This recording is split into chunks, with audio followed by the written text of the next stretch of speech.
The maids saw dark handprints on the princess's bed that no one else could see. The vampire king called her delusional. What they didn't know, she was the only one who could save the dying heir from an invisible killer. Myra's hands were still raw from scrubbing the kitchen floors when the head housekeeper grabbed her wrist and dragged her through corridors she'd never seen before. "You're being moved to the princess's quarters," Mrs. Rothwell said, her voice clipped and urgent. Immediately, Myra stumbled to keep pace. She'd only been hired 3 days ago, pulled from the orphanage because the castle needed extra hands. Poor orphans didn't question orders. They just obeyed. "But I don't know how to." "The princess is dying," Mrs. Rothwell's words cut through the air like a blade. 6 maids have already quit. They say her chambers are cursed. Myra's stomach dropped. "Then why send me?" The older woman's face softened for just a moment. "Because you have nowhere else to go." The truth of it stung worse than her blistered hands. They climbed a spiral staircase into the castle's eastern tower. The air grew colder with each step, and Myra noticed something odd. The torches along the walls flickered without wind, casting shadows that seemed to move on their own. Mrs. Rothwell stopped before a pair of ornate doors carved with roses and thorns. "The princess hasn't eaten in weeks.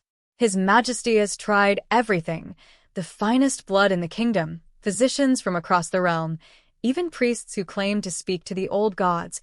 She pushed open the doors. "Nothing works." The smell hit Myra first. Not decay, but something else, something cold and hollow, like the air inside a sealed tomb. Princess Seraphine's chambers were vast and beautiful. Velvet curtains the color of midnight. Furniture carved from black oak. And everywhere, chalices filled with blood. They lined the windowsills, covered the tables, sat untouched on golden trays. Some were fresh, deep crimson, and still warm. Others had begun to separate, the plasma settling into dark pools. But the princess herself. Myra's breath caught in her throat. Seraphine lay in the center of an enormous canopy bed, so small and pale she almost disappeared into the white silk sheets. Her silver hair spread across the pillow like cobwebs. Her arms were skeletal, the veins visible beneath paper-thin skin. When she breathed, her entire ribcage shuddered with effort. This wasn't starvation. Myra had seen starvation at the orphanage. This was something worse. "Your Highness," Mrs. Rothwell said softly, "this is Myra. She'll be attending you from now on." The princess's eyes remained closed. She didn't respond. Mrs. Rothwell left without another word, and Myra heard the lock click behind her. She was trapped. For a long moment, Myra simply stood there, unsure what to do. Then, slowly, she approached the bed. Up close, she could see that Seraphine wasn't just thin, she was withered. Her lips were cracked and bloodless. Her fingers twitched occasionally, like she was trying to grasp something that wasn't there. Myra reached for one of the nearby chalices and brought it to the princess's lips. "Your Highness, please. You need to drink." "Nothing. Just a sip," Myra whispered.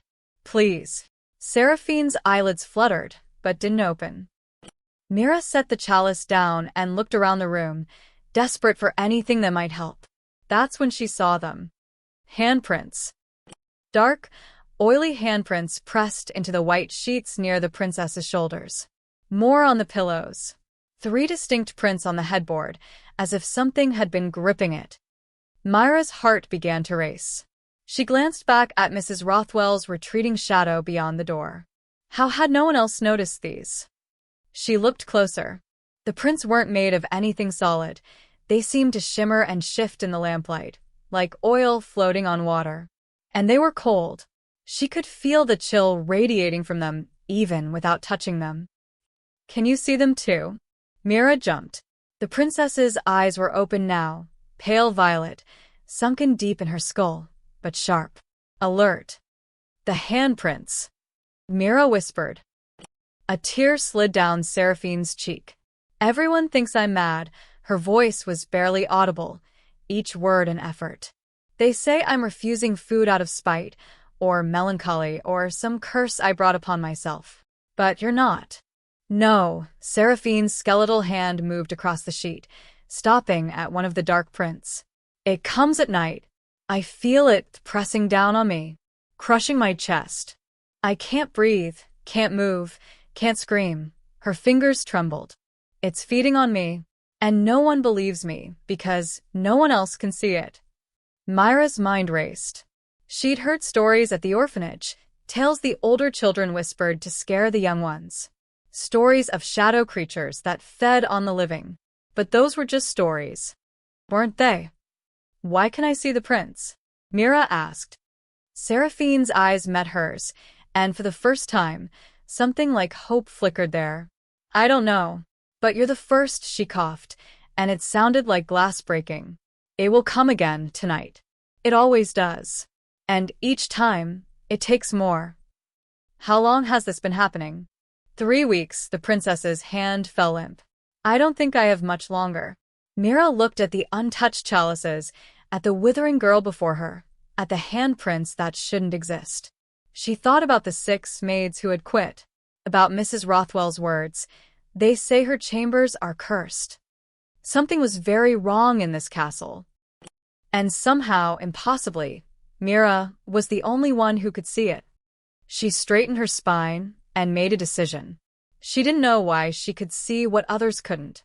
She didn't know what kind of creature could leave marks like oil on silk. But she knew one thing with absolute certainty. She wasn't going to let this princess die.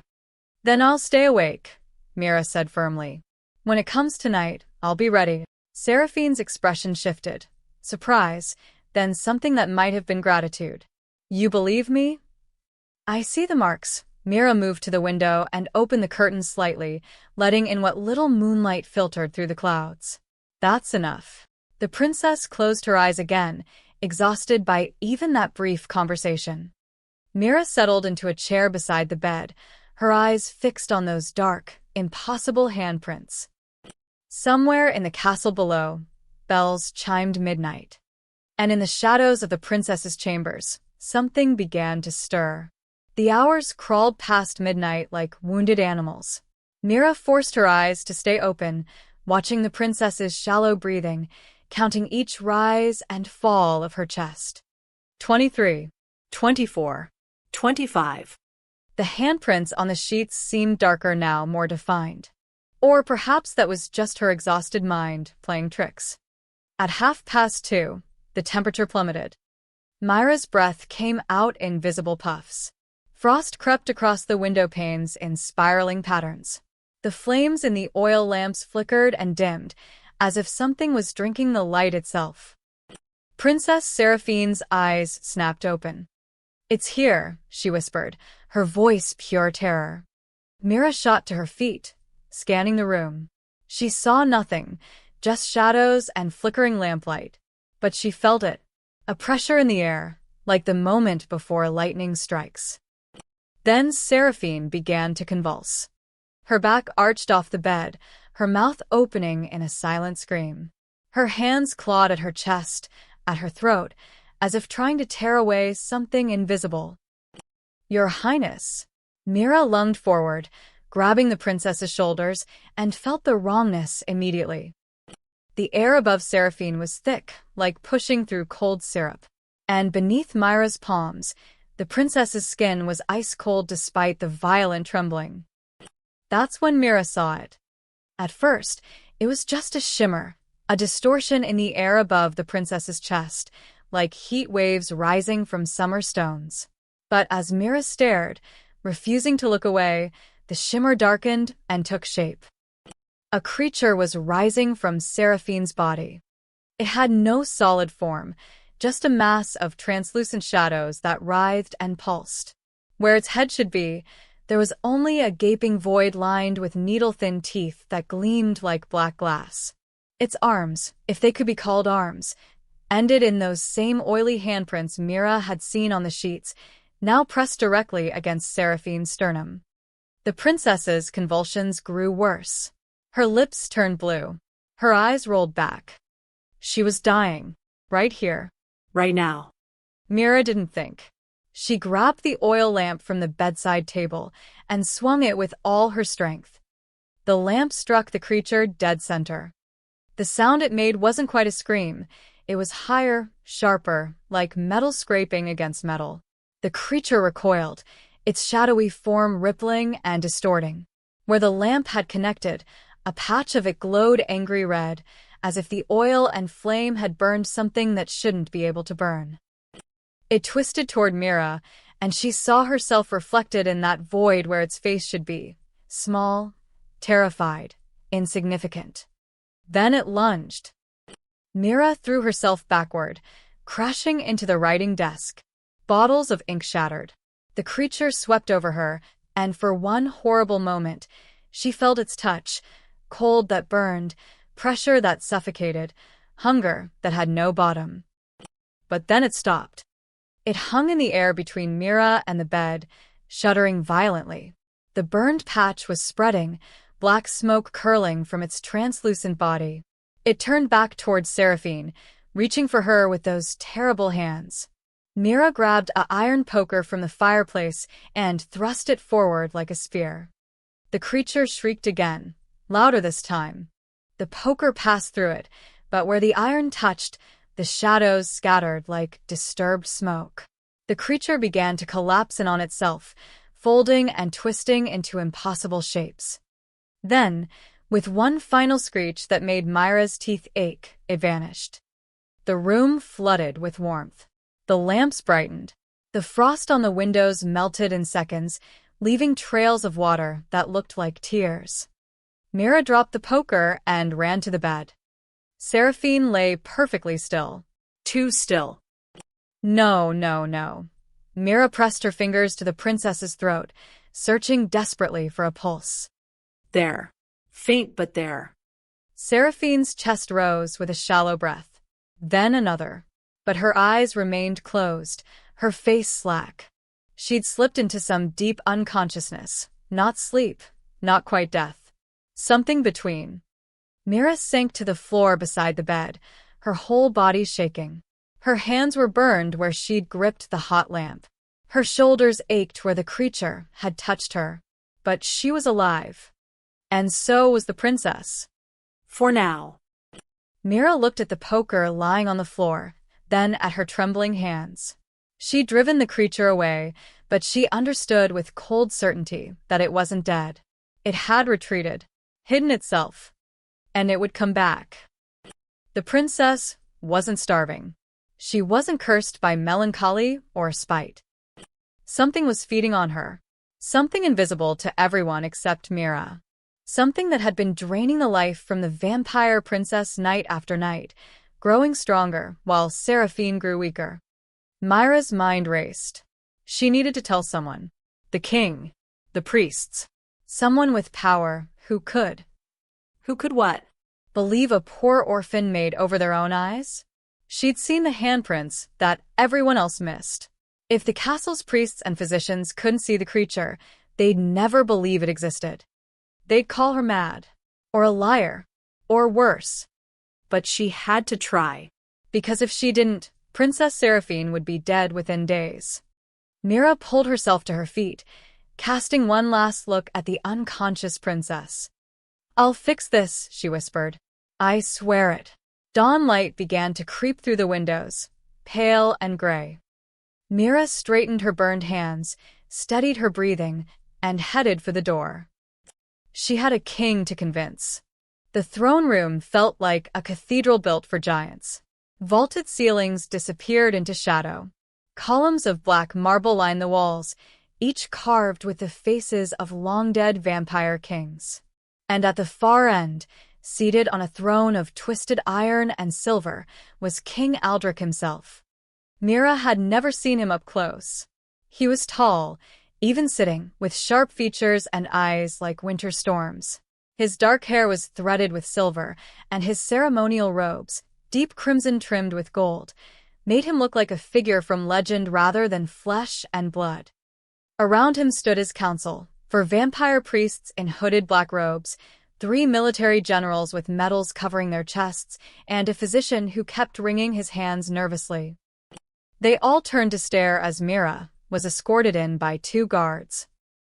"Your Majesty," Mrs. Rothwell said, bowing deeply. "The maid you requested." She attended Princess Seraphine through the night. King Aldrich leaned forward, his gaze piercing. "You're the one who locked yourself in my daughter's chambers?" The guards heard screaming, breaking glass. Myra's throat went dry. She'd rehearsed what to say 100 times on the walk here. Now every word vanished from her mind. "Speak, girl," one of the generals barked. "His Majesty asked you a question." "There's something in the princess's room," Mira blurted. "A creature. It attacked her last night. It's been attacking her every night. That's why she's dying. It's feeding on her." Silence crashed through the hall. Then one of the priests laughed. It was a cold, dismissive sound. "A creature? Child, we have blessed those chambers a dozen times.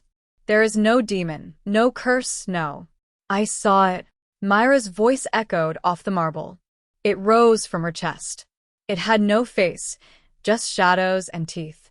It was draining her life, and when I hit it with the lamp, it screamed and... "Enough," the head priest stepped forward, his face twisted with contempt. "Your Majesty, this is clearly a case of hysteria. A young girl, and used to the palace, working through the night in a dimly lit room, her mind conjured phantoms from shadows." "I'm not imagining it." Mira turned to the king, desperate. "Your Highness, please. There are handprints on the sheets. Dark ones. Cold. No one else can see them, but I can, and the princess can too. She told me it comes every night. She told me." "The princess is delirious from starvation," the physician interrupted smoothly. "She's been refusing sustenance for weeks. Hallucinations are a natural symptom of advanced malnutrition. She's not refusing food." Myra's hands clenched into fists. "She can't eat because something is stealing her strength before she can even lift a chalice." Another general shook his head. "This is nonsense. We're wasting the king's time listening to the ravings of a servant girl who's been in the castle less than a week." King Aldrich's expression remained unreadable. He studied Mira for a long moment, and she felt the weight of his centuries-old gaze. "You truly believe what you're saying," he said quietly. "Yes, Your Majesty. And you claim to have driven this creature away? I wounded it, with fire and iron. But I don't think it's gone. I think it's hiding, and it will come back tonight." The head priest spread his hands in a patronizing gesture. "Your Majesty, we have served your bloodline for 3 generations. We have studied the old texts, performed the ancient rites. If there were a parasitic entity in the castle, we would sense it." He shot Mira a withering look. "This girl knows nothing of our ways. She sees shadows and invents monsters." "I'm not inventing anything."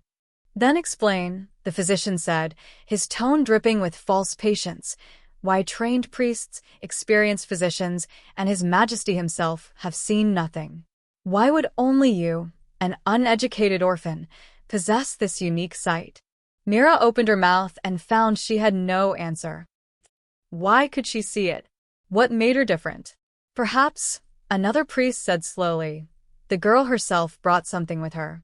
Some infection from the orphanage. Some common human ailment that clouds her perception." The generals murmured agreement. The physician nodded thoughtfully. King Aldrich stood, and everyone fell silent. "My daughter is dying," he said, his voice hard as stone. "I will consider all possibilities, no matter how unlikely." He looked at Mira. "But I cannot condemn my advisors, men who have served me faithfully for decades, based on the word of a maid I've never met." The dismissal was clear. Mira felt tears of frustration burning behind her eyes. "Return to my daughter's chambers," the king continued. "Watch over her. If something attacks again, ring the bell cord immediately. Guards will come. By then it might be too late." "That is my decision." The guards moved forward to escort her out. As Mira was led through the massive doors, she heard one of the generals mutter, "Delusional. They should send her back to whatever gutter they found her in."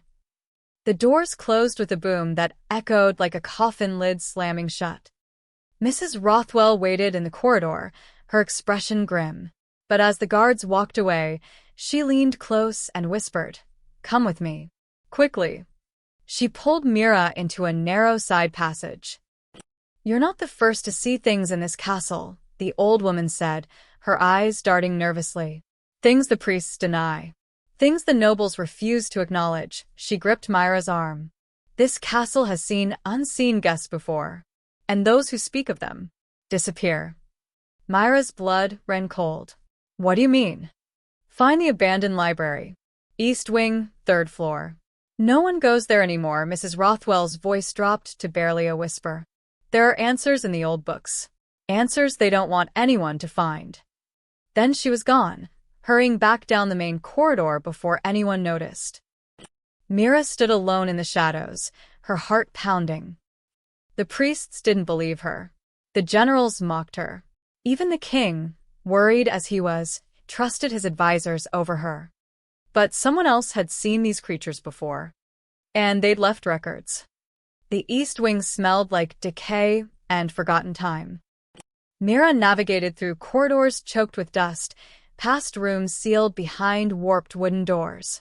Cobwebs hung like curtains from the ceiling. Her footsteps echoed too loudly in the silence, and twice she froze, certain she heard something moving in the darkness behind her. But she was alone. The 3rd floor was worse. The floorboards groaned under her weight, and entire sections of the ceiling had collapsed, letting in thin streams of gray daylight. Mira picked her way carefully through the debris until she found it, a pair of doors at the end of the hallway, their brass handles green with age. She pushed them open. The library was vast and utterly destroyed. Bookcases had toppled like dominoes, spilling their contents across the floor in chaotic drifts. Water damage had turned some volumes into pulpy masses. Others had been chewed by rats or insects. The windows were broken, letting in wind and rain and rot. It looked like someone had deliberately tried to destroy this place. Mira waded through the paper debris, searching. Most of the legible books were useless: agricultural records, trade ledgers, poetry collections. But in the far corner, beneath a collapsed shelf, she found something different. A leather journal, dark with age but surprisingly intact. She pulled it free and opened it carefully. The handwriting inside was cramped and frantic, filling every inch of every page. And on the inside cover a name: Victor Strand, Hunter of the Unseen. Myra's hands trembled as she began to read. "They call me mad. Perhaps I am. But I have seen what others refuse to see, and I have killed what others refuse to believe exists." The entries were dated over 50 years ago. Victor had been hired by a neighboring vampire kingdom to investigate a series of mysterious deaths, nobles wasting away despite being surrounded by food and physicians. The parasites are cunning. They have no true form, existing partially in shadow and partially in the spaces between living and dead. They attach to victims with the strongest life force, always royalty, always the young. They feed slowly at first, taking only dreams, then memories, then strength. By the time the victim realizes something is wrong, they're too weak to fight back. Mira flipped pages frantically, her heart racing. "I have identified 3 critical truths. First, the parasites grow stronger with each feeding. What begins as a whisper in dreams becomes a crushing weight that can kill in minutes. Second, they are invisible to vampire sight. Only humans with the latent bloodline of the ancient seers can perceive them. This gift runs in perhaps one of every 1,000 humans, and most never realize they possess it. Third, the parasites anchor themselves to one victim, binding to that person's life force. They cannot be banished by ordinary means. They must be exorcised through ritual, or they will feed until nothing remains." Myra's breath caught. She had the sight. That's why she could see the handprints, the creature, everything the priests and generals missed. She kept reading. "The exorcism requires 3 elements: the blood of the victim, a human with sight to serve as conduit, and purifying flame. But beware, if the parasite has fed for more than a month, it becomes powerful enough to detach from its host. It can then hunt freely, attacking anyone it chooses. The journal fell from Myra's hands. 3 weeks. Seraphine said the attacks had been happening for 3 weeks. They were running out of time. Mira grabbed the journal again, searching desperately for more information about the exorcism ritual. She found a diagram, a circle drawn with specific symbols, instructions for preparation, warnings about what could go wrong. The ritual must be performed in open space. The parasite will manifest fully when confronted, and it will fight with desperate fury. The human conduit faces the greatest danger. The creature will try to drain them instead. Many seers have died attempting this. But there was something else. Tucked between the journal's final pages was a folded piece of parchment, yellowed and brittle. Mira unfolded it carefully. It was a map of the castle, but not as it currently existed. This showed older sections, hidden rooms, and at the very bottom, beneath the foundations, someone had drawn a symbol in red ink.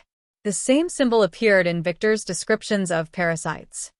Beside it, in different handwriting, fresher ink, maybe only decades old instead of 50 years, someone had written, "They brought it here deliberately. The Thornwatch Clan, 1975. Myra's blood turned to ice. The Thornwatch clan was one of the Vampire Kingdom's greatest rivals. They'd been locked in political conflict with King Aldrich's bloodline for over a century, fighting over territory, resources, and power. Someone from the Thornwatch clan had planted this parasite in the castle. This wasn't a random attack or a curse born from bad luck. This was sabotage. An assassination attempt designed to look like natural illness, killing the heir and weakening the kingdom before a war. Mira thought of the priests dismissing her concerns, the generals calling her delusional, the physicians patronizing explanations. Had any of them been bought? Were there traitors in the court, people ensuring the parasite's existence stayed hidden until it was too late? Or were they simply too proud to believe a poor human girl could see something they couldn't? Either way, the result was the same. Princess Seraphine would die. King Aldrich would be left without an heir. And the Thornwatch clan would strike while the kingdom mourned. Unless Mira stopped it.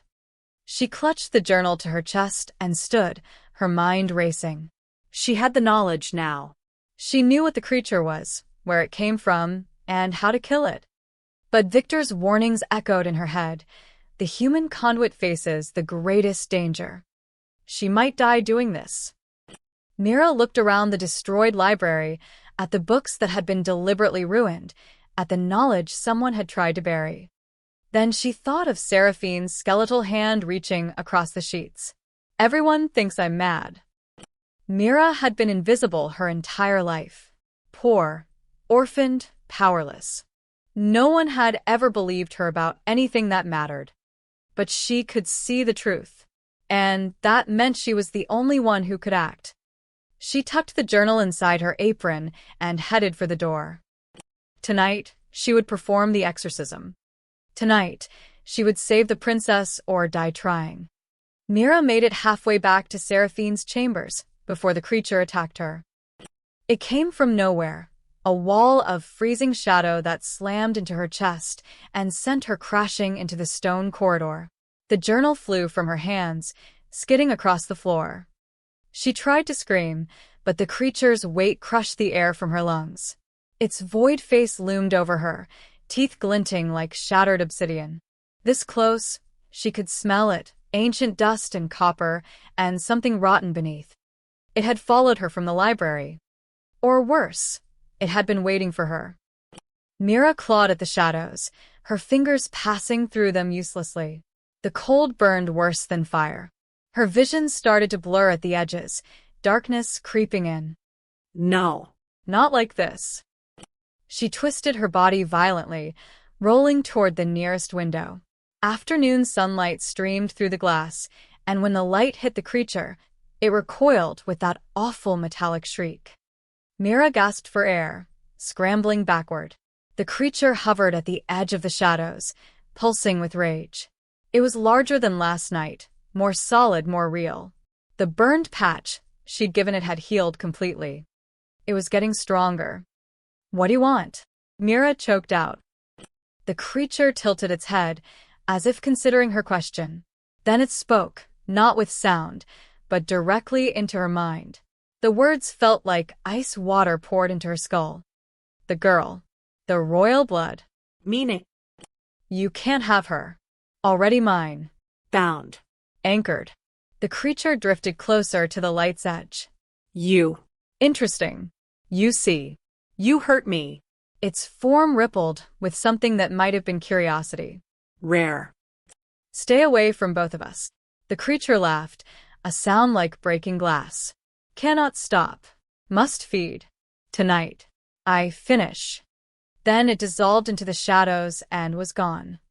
Mira lay on the cold floor, shaking. Her chest ached where the creature had crushed her. But worse was the certainty in its voice. Tonight. It would kill Seraphine tonight. She grabbed the journal and ran. Seraphine was awake when Mira burst through the chamber doors. The princess sat propped against pillows, looking marginally better than before, her eyes clearer, some color in her lips. But she was still terribly thin, still weak. You came back, Seraphine said softly. I thought after last night.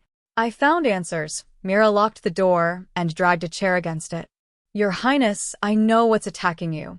It's called a parasite of shadow. It was planted here deliberately, probably by the Thornwatch clan. It's been feeding on you for weeks, and tonight, her voice cracked. Tonight it's strong enough to kill you. Seraphine absorbed this, with surprising calm. My father's rivals. Of course, she smiled bitterly. A slow death that looks like madness or starvation. Very clever. There's a way to stop it. An exorcism. But it's dangerous, and the chamber doors shuddered as something heavy struck them from outside. Both women froze. Open this door immediately, a voice boomed. King Aldrich. Mira pulled the chair away and unlocked it. The king strode in, still wearing his ceremonial robes, his face carved from fury. Behind him, 2 guards stood at attention. You were seen attacking nothing in the eastern corridor, Aldrich said coldly. Rolling on the ground, screaming at empty air, he turned to his daughter. Seraphine, has this girl harmed you? Father, no. The priests say she's dangerous. Delusional. They want her removed from the castle. The priests are wrong. Mira stepped forward, reckless with desperation. Your Majesty, I was attacked by the same creature that's been draining your daughter. It's real. It's here. And it told me. She swallowed hard. It told me it will finish her tonight. Aldrich's expression flickered. For just a moment, Mira saw past the king to the father beneath, terrified, exhausted, grasping at any hope. Show me, he said quietly. Mira blinked. What? Show me this creature. Make me believe you. She opened her mouth, then closed it. How could she show him something he couldn't see? Then she remembered. The handprints. The marks on the sheets, she said. Your Highness, can you see them? Seraphine pointed with a trembling finger. There. And there. They're everywhere. Aldrich looked where she pointed. His face remained blank. I see nothing.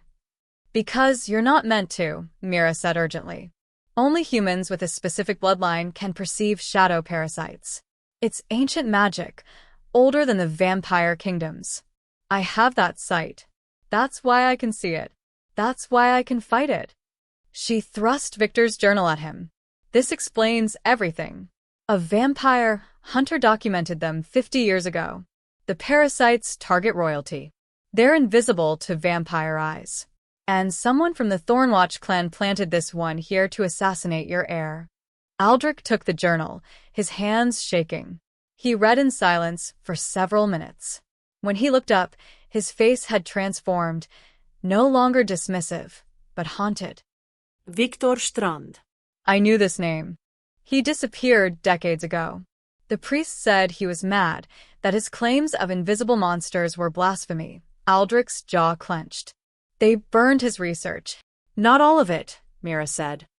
The king moved to his daughter's bedside and took her hand. Seraphine, tell me truly, do you believe this girl? She's the only one who's listened to me, Seraphine whispered. The only one who sees what I see. Yes, father. I believe her. Aldrich closed his eyes.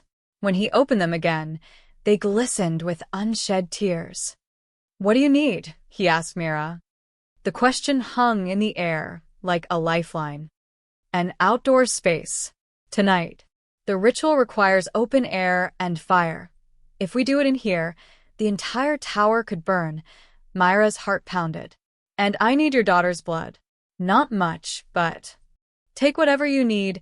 Aldrich gripped his daughter's hand tighter. Save her. Please. I don't care what the priests think. I don't care about protocol or tradition, his voice broke. She's my daughter. She's all I have left. Mira met his eyes and saw her own desperation reflected there. The old amphitheater, Seraphine said suddenly. Behind the gardens. It's been abandoned for years, but it's open to the sky. Perfect, Mira said. We move at sunset, before the creature grows too strong. Aldrich nodded and turned to his guards. Prepare the amphitheater. Tell no one what we're doing. And if the priests ask, he paused, then smiled grimly. Tell them the king commands their silence. As the guards hurried away, Mira felt the weight of what she'd just agreed to settle on her shoulders. Tonight, she would face the creature fully manifested. And one of them wouldn't survive. The sun hung low and blood-red on the horizon when King Aldrich summoned Mira to his private study. She'd spent the afternoon preparing, gathering materials from Victor's instructions, marking the ritual circle's dimensions, trying to quiet the terror gnawing at her insides. Now, standing in the king's inner sanctum surrounded by maps and ancient texts, she felt small and desperately out of place. The amphitheater is ready, Aldrich said without preamble. He looked older than he had that morning, the weight of centuries pressing down on him. But before we proceed, there's something you need to see. He unrolled a large parchment across his desk. It was a genealogy chart of the vampire noble houses, lines connecting names in an intricate web of alliances and betrayals. The Thornwatch clan, Aldrich pointed to a branch of the tree. Our families have warred for 3 generations over the northern territories. 5 years ago, we signed a treaty. They withdrew their military, agreed to peace negotiations. His finger moved to a recent date. 3 months ago, those negotiations collapsed. They demanded land we couldn't give, resources that would cripple our kingdom. And 1 month ago, Mira said slowly, the attacks on Princess Seraphine began. Yes, Aldrich's expression darkened. I thought it was coincidence. Stress manifesting as illness. But if what you say is true, if they planted this creature deliberately, then the timing makes perfect sense. He pulled out another document, this one covered in military notations and troop movements. Intelligence reports suggest the Thornwatch clan has been amassing forces at our border. Not enough for open war, but enough for a strategic strike. He looked at Mira directly. If Seraphine dies, I have no heir. The noble houses would fracture, fighting over succession. The kingdom would collapse from within. And the Thornwatch clan would sweep in during the chaos, Mira finished. Exactly, Aldrich rolled up the documents with barely controlled fury. An assassination that leaves no evidence. No poison, no blade, no assassin to capture. Just a tragedy that appears natural. Myra's mind raced. Your Majesty, if they planned this so carefully, could they have people inside the castle? Someone who ensured the parasite stayed hidden. Aldrich's silence was answer enough. The priests, Mira breathed. The ones who dismissed me, who destroyed Victor's research, who insisted nothing was wrong. I don't know. Aldrich cut her off, but his voice was strained. Some have served my family for decades. But gold and promises of power can corrupt even the most loyal servants. He moved to the window, staring out at the dying light. I've ordered the high priest confined to his chambers. He protested, of course. Called it blasphemy. But I cannot risk. A knock at the door interrupted him. One of Aldrich's personal guards entered, his face pale. Your Majesty, we found something in the catacombs. The catacombs beneath the castle, were a maze of ancient stone passages lined with the crypts of dead kings. Mira followed Aldrich and his guards down spiraling stairs that seemed to descend forever, the air growing colder and heavier with each step. They emerged in a circular chamber she recognized from Victor's map, the ritual site marked in red ink. And it had been used recently. The floor was covered in chalk markings, half erased but still visible. Symbols that made Myra's eyes hurt to look at. In the center lay the broken remains of clay vessels, their insides stained with something dark and old. "Blood magic," Aldrich said, his voice tight with rage. This ritual would require a sacrifice. Animal blood at minimum, but for something as powerful as a shadow parasite, he knelt and touched one of the vessels. His fingers came away red. "This is vampire blood. Royal vampire blood." Myra's stomach turned. How would they get that? From me. Everyone turned to see Seraphine standing in the doorway, supported by 2 guards. She looked like a ghost in her white nightgown, but her eyes were sharp.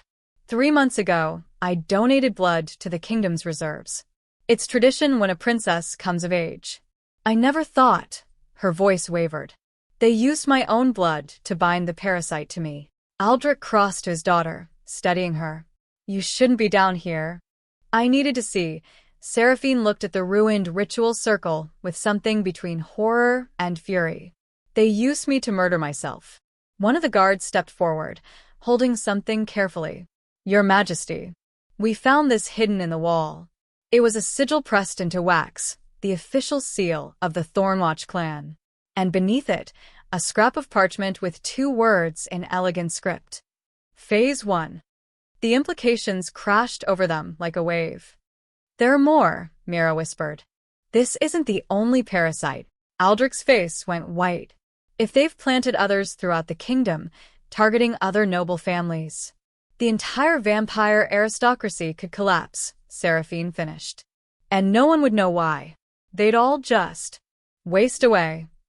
Mira thought of the creature's words. Must feed. Cannot stop. She thought of how it had grown stronger, more solid, more aware with each feeding. Your Majesty, she said urgently. Victor's journal said that after a month, the parasites can detach from their hosts. They become strong enough to hunt freely. She looked between Aldrich and Seraphine. The one feeding on the princess is almost at that point. Once it detaches, it could attack anyone in the castle. You. The guards. The entire court. Then we have no choice, Aldrich said grimly. The exorcism happens tonight, whatever the cost. Seraphine straightened, drawing on reserves of strength she shouldn't have. And after we kill this one, we hunt down whoever planted it. No more hiding. No more denying. Her voice rang with steel. They wanted to destroy us quietly. Instead, we'll drag their treason into the light. Mira looked at the princess, skeletal, dying, but burning with determination, and felt something shift inside her. This wasn't just about saving one girl anymore. This was about exposing a conspiracy that threatened an entire kingdom. The sun had nearly set. In the distance, bells tolled the evening hour. The amphitheater, Aldrich commanded. Now. Before we lose what little time we have left.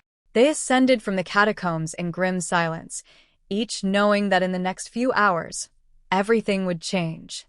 Either they would kill the parasite and expose the conspiracy, or the creature would kill them all, and the Thornwatch clan's plan would succeed. There was no middle ground. Not anymore. The ancient amphitheater rose from the earth, like the ribs of a long-dead beast. Stone benches circled a central platform, all overgrown with moss and strangled by vines. The last rays of sunset painted everything in shades of blood and shadow. Mira stood in the center, drawing the ritual circle with chalk mixed with salt.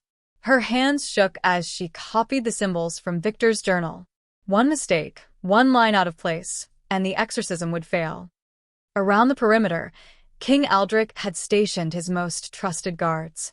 Not to protect against the creature, they couldn't even see it, but to keep the priests and potential traitors away.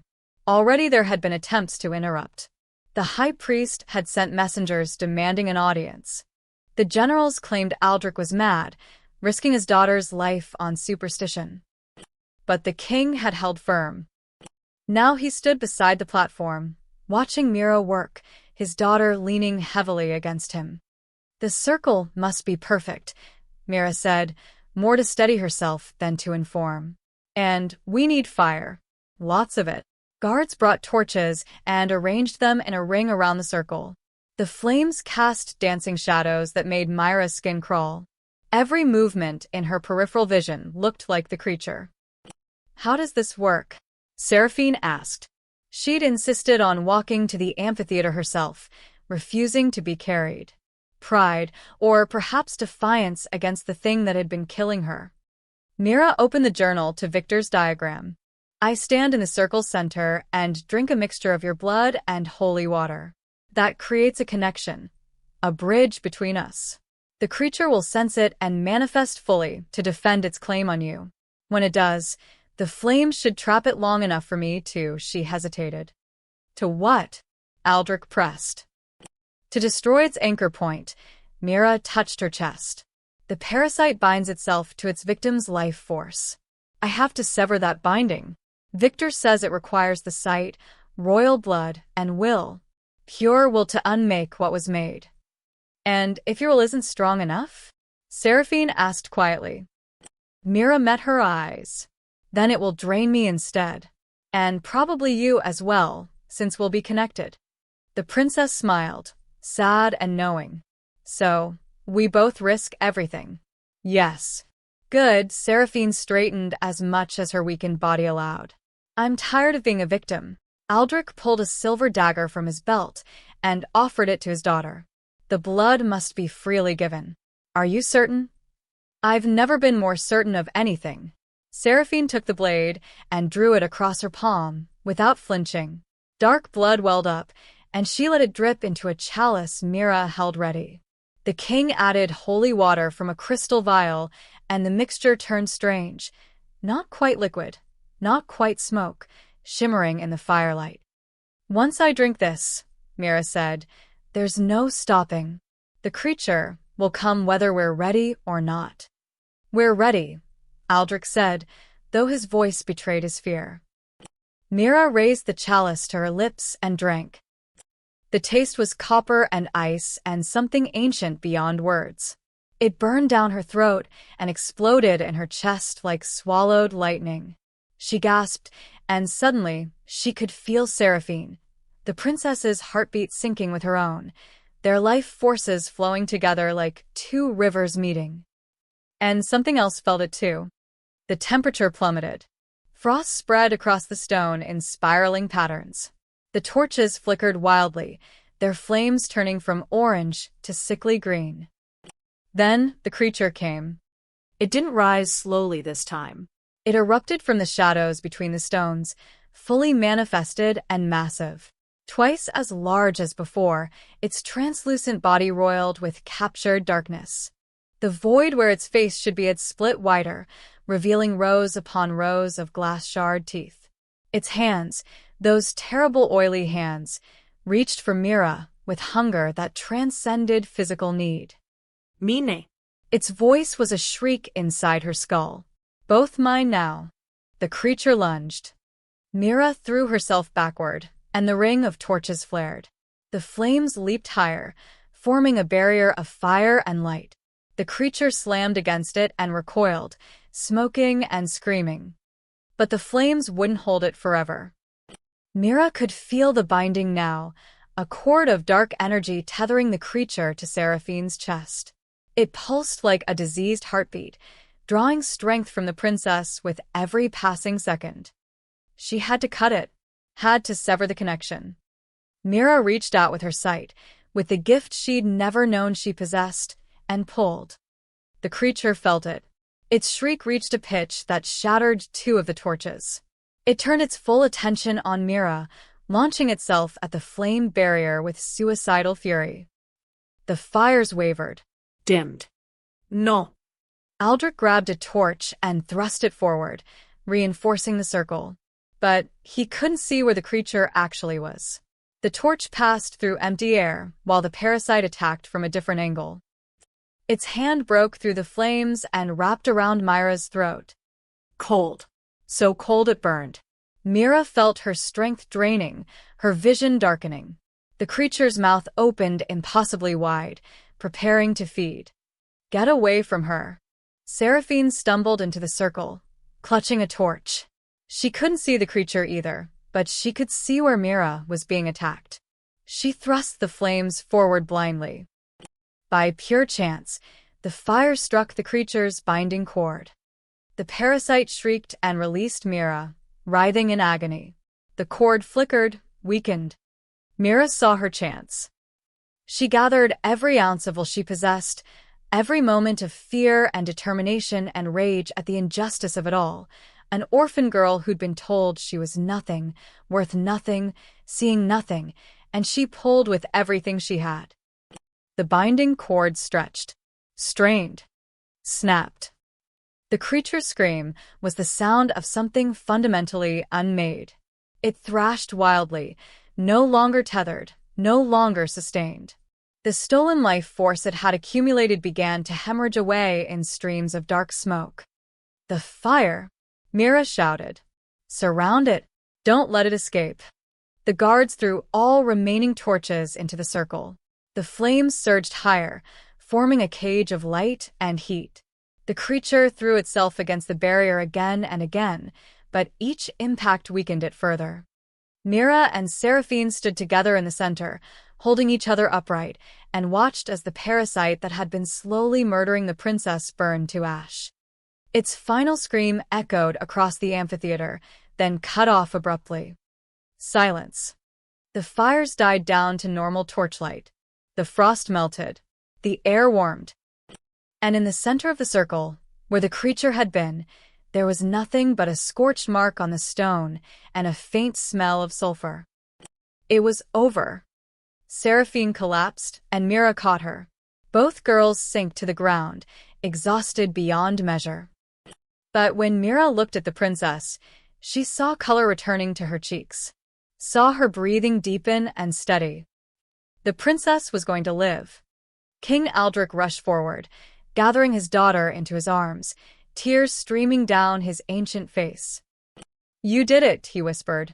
You both did it. Mira leaned back against the cold stone, her burned hands throbbing, her whole body aching. But she smiled.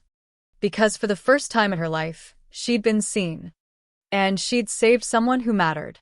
Sunlight streamed through the infirmary windows, real sunlight, warm and golden, filtered through enchanted glass that allowed vampires to bask in diluted rays without harm. Mira woke to find Princess Seraphine sitting up in bed, actually eating. A chalice of blood rested in her hands, and she drank deeply, color blooming across her face with each swallow. The skeletal angles had already begun to soften. Her silver hair, which had been dull and lifeless, now caught the light like spun moonbeams. You're awake, Seraphine said, setting down the chalice. Finally. You've been asleep for almost a full day. Mira tried to sit up and winced. Every muscle screamed in protest. Her hands were wrapped in bandages, and she could feel the tight pull of healing burns across her palms. Easy, Seraphine said gently. The physician says you drained yourself to almost nothing during the exorcism. You need rest. Did they find? Myra's throat was dry, her voice raspy. The people who planted it. Seraphine's expression darkened. Father's investigators are still working. But yes. The high priest confessed this morning. She looked away, pain flickering across her features. He'd been taking bribes from the Thornwatch clan for 3 years. He helped them access my blood from the royal reserves. He's the one who destroyed Victor Strand's research and silenced anyone who spoke of shadow creatures. What will happen to him? Exile. And he's fortunate, that's all. Seraphine's voice was hard. Father wanted execution, but I convinced him that would make the priest a martyr. Better to let him live with his shame. The door opened, and King Aldrich entered, looking more rested than he had in weeks. He smiled when he saw Mira awake. The girl who saved my kingdom, he said warmly. How do you feel? Like I was struck by lightning, Your Majesty. He laughed, a genuine, relieved sound. That's not far from the truth. He pulled a chair close to her bedside. I owe you an apology. I should have believed you from the start. I should have trusted what you saw over the words of men who'd grown comfortable in their power. You believed me when it mattered, Mira said. Barely in time, Aldrich's expression grew serious. The investigation revealed something worse. The Thornwatch clan planted 5 more parasites throughout the kingdom. 4 have been eliminated. The 5th, he exchanged a glance with Seraphine. The 5th we found in the Western Duke's estate. It had already killed his daughter. She was 12 years old. Myra's chest tightened. I'm sorry. It's not your fault. It's mine for not seeing the threat. For dismissing the old knowledge as superstition, Aldrich stood and walked to the window. But that ends now. I've issued a kingdom-wide decree. Any human who demonstrates the site will be brought to the capital, trained, and given a position of honor. We've been blind for too long, dismissing what we cannot perceive. Never again. Father has decided to form a new order, Seraphine added, her eyes bright. Protectors specifically tasked with guarding against threats that vampire senses cannot detect. Aldrich turned back to Mira. Which brings me to why I'm here. Mira, I want you to lead this order. I'm creating a new title, Royal Warden of Sight. You would have authority equal to the High Priest, command over your own resources, and the responsibility of protecting the royal bloodline from hidden dangers. Mira stared at him, certain she'd misheard. Your Majesty, I'm nobody. An orphan. I've been in the castle less than a week. You're the person who saw the truth when everyone else was blind, Aldrich said firmly. You're the one who had the courage to act when men with decades of experience did nothing. That's not nobody. That's exactly who I need. But I don't know how to lead. I don't know politics or strategy or... You'll learn, Seraphine leaned forward, her hand reaching for Myra's. And you won't be alone. I'll help you. So will Father. We'll build this together. Mira looked down at their joined hands, a princess and a maid, connected by blood and fire and shared survival. Her throat tightened with emotion she couldn't quite name. Why? She whispered. Why would you trust me with this? Because you saved more than my life, Seraphine said softly. You changed the fate of our people. For centuries, humans in vampire kingdoms have been servants, nothing more. Seen as lesser. Powerless, her grip tightened. But you proved that wrong. You have abilities we don't. You see threats we can't. And because of you, humans will finally have a voice in court. A place of respect. Aldrich nodded. This is bigger than one exorcism. You've shown us that strength comes in forms we never recognized. And if we're to survive as a kingdom, if we're to resist enemies who use weapons we can't perceive, we need people like you. Mira felt tears sliding down her cheeks. All her life, she'd been invisible. Unwanted. A burden shuffled from place to place. Now a king was asking her to stand beside him. I accept, she whispered. I'll do whatever you need. Aldrich smiled, and for the first time since she'd met him, he looked genuinely hopeful. Good. Then rest, recover, and when you're ready, we'll begin building something new. He left quietly, giving them privacy. Seraphine settled back against her pillows, still holding Myra's hand. Thank you, she said simply, for believing me when no one else would. For fighting when you had every reason to run. You would have done the same? I like to think so, Seraphine smiled. But I'll never know for certain. You're the one who actually did it. They sat in comfortable silence, watching sunlight paint patterns across the infirmary floor. Outside, bells rang across the capital, not in mourning, but in celebration. The princess had recovered. The conspiracy had been exposed. The kingdom had survived. And in a small infirmary room, 2 young women who should never have been equals looked out at the city and understood that everything had changed. There would be more threats. The Thornwatch clan wouldn't give up easily. Other enemies would rise, wielding weapons both seen and unseen. But this time, the kingdom would be ready. This time, they had someone who could see in the dark.